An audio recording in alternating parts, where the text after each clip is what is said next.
नमस्कार दोस्तों, मैं आपका दोस्त चंदन सिद्धू।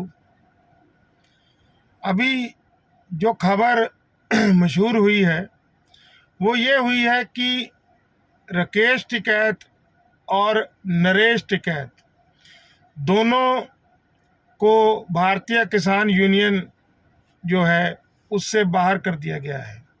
मतलब कि भारतीय किसान यूनियन जो यूपी के अंदर माननीय और स्वर्गीय महेंद्र सिंह टिकैत ने जिसको खड़ा किया था, आज उनके संगठन में से उनके दोनों सुपुत्रों को बाहर कर दिया गया है, या ये कहें कि भारतीय किसान यूनियन के दो फाड़ हो गए हैं। दोस्तों, ये तो होना ही था। अभी कुछ दिन पहले बात चली थी कि ये जो टिकैत ग्रुप है, टिकैत ग्रुप के ऊपर इल्ज़ाम लगा था कि ये सरकार के साथ मिलकर कार्य कर रहे हैं, और लखीमपुर कांड के बाद में ख़ास तौर पर भारतीय किसान यूनियन टिकैत पूर्ण रूप से फेल नज़र आया। और यहाँ पर हम एक बात और बताना चाहेंगे कि वीएम सिंह ने ये बात कही थी कि हम लोगों के साथ गनमैन नहीं है, टिकैत ग्रुप के पदाधिकारियों के साथ में गनमैन है, ये सरकार से मिले हुए हैं, और आज दो फाड़ हो गया है। हालांकि नरेश टिकैत ने कहा है कि ये जो दूसरा ग्रुप बना है ये डर के कारण बना है। अब पता नहीं अंदर खाते क्या बात है, क्या राजनीति है, लेकिन जैसे ये किसान आंदोलन भारतवर्ष के अंदर अलग अलग संगठनों के माध्यम से सक्रिय हुआ था, इसके ऊपर राजनीति बहुत तेज हो गई है।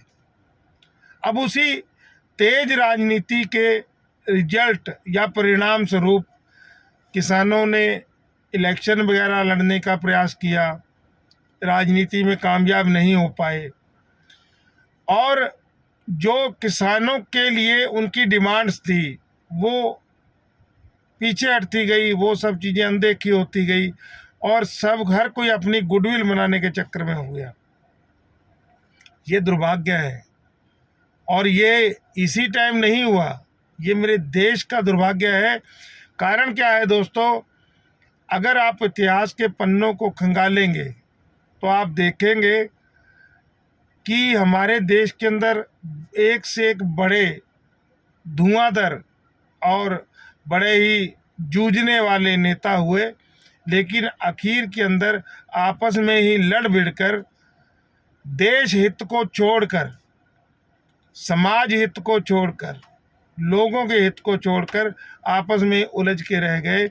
और इसका सबसे बड़ा उदाहरण है संयुक्त किसान मोर्चे का दो फाड़ होना, और उसके बाद में अब भारतीय किसान यूनियन, किसी टाइम तो हम उनको कहा करते थे टिकैत, उनका भी दो फाड़ होना, ये आपके सामने आ रहा है। और इससे पहले भी आप अंदाज़ा लगाइए कि जब देश की आज़ादी की लड़ाई हो रही थी तब भी हमारे नेता अलग अलग प्लेटफॉर्मों पे अलग अलग विचारधारा के साथ में लड़ते हुए नजर आए, और इस समय तो हम लोगों की लड़ाई जो है अपनी ही सरकार की है, अपने ही जनता के चुने हुए प्रतिनिधियों के साथ में है। हालांकि ये जनता के चुने हुए जो प्रतिनिधि हैं, ये दोस्तों आहिस्ता आहिस्ता कारपोरेट जगत के हाथ की कठपुतली बन जाते हैं, और नुकसान होता है काश्तकार को और इस देश के नागरिकों को। यहीं पर हम अपनी बात को ख़त्म करते हैं। आपको हमारी बात कैसे लगी कृपया कमेंट करिएगा, वीडियो को लाइक व शेयर करिएगा। जय हिंद दोस्तों, जय जवान जय किसान। धन्यवाद दोस्तों।